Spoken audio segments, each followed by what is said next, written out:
تو حضرت سلمان فارسی گئے حضرت ابو درداء کے گھر، تو دیکھا کہ حضرت ابو درداء کی بیوی وہ عام سے کپڑوں میں تھی. تو انہوں نے کہا کہ میری بہن یہ کیا ماجرا، میلے کچیلے واجبی سے کپڑے. تو کہا کہ تمہارے بھائی کو دنیا کے ساتھ کوئی رغبت نہیں ہے، عورت آراستہ ہو. حضور نے فرمایا کہ عورت کی خوبیاں بیان کی کہ بہترین عورت وہ ہے جب اس کا شوہر دیکھے اس کو تو اسے خوش کر دے، اس کا لباس اور طرز زندگی ایسا ہو کہ مرد کے لیے مسرت، خوشی اور سرشاری کا ذریعہ ہو، تاکہ اس کی نظر یکسو رہے اور اس کے خیالات پراگندہ نہ ہوں، اس کی سوچوں میں آوارگی نہ آنے پائے. تو کہا کہ تمہارے بھائی کو رغبت ہی نہیں ہے دنیا کے ساتھ، اس لیے مجھے اس کی کوئی ضرورت نہیں ہوتی. خیر حضرت ابو درداء آئے تو کھانا لائے. تو حضرت سلمان فارسی نے کہا کہ آپ بھی کھائیے. کہا میں روزے سے ہوں. کہا کہ میں تو نہیں کھاؤں گا جب تک آپ نہیں کھائیں گے. تو نفلی روزہ مہمان کے لیے توڑا جا سکتا ہے. تو انہوں نے روزہ افطار کر لیا، ساتھ بیٹھ کے کھانا کھایا. رات پڑی، سونے لگے. تو حضرت ابو درداء مصلی بچھا لیا.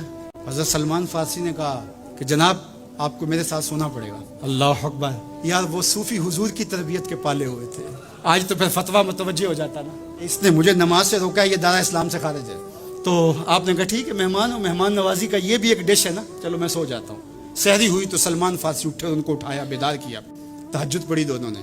اور پھر حضرت سلمان فارسی نے کہا کہ تمہارا میں نے عمل دیکھا، تمہاری بیوی کے کپڑے میلے کچیلے تھے، تم نے روزہ رکھا ہوا تھا اور رات تم قیام کرتے ہو. تو کہا کہ تمہارے نفس کا بھی تمہارے اوپر حق ہے، تمہارے اہل خانہ کا بھی تمہارے اوپر حق ہے، تمہارے رب کا بھی تمہارے اوپر حق ہے، اور تمہارے مہمان کا بھی تمہارے اوپر حق ہے، اور ہر ذی حق کا حق تمہیں ادا کرنا ہوگا.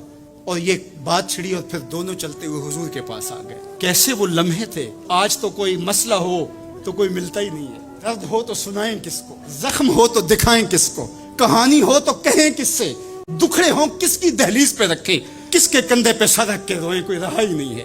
تو وہ اٹھے اور حضور کے پاس آئے اور حضرت سلمان نے اپنی کہانی سنائی اور ابو درداء نے اپنی بات کہی. تو میرے حضور نے کیا کہا سنو. کہا میرے سلمان نے سچ کہا ہے. تو ہمارا دین ہمیں یہ کہتا ہے کہ تمہاری زندگیاں خوبصورت ہو، رب کا حق بھی ادا کرو.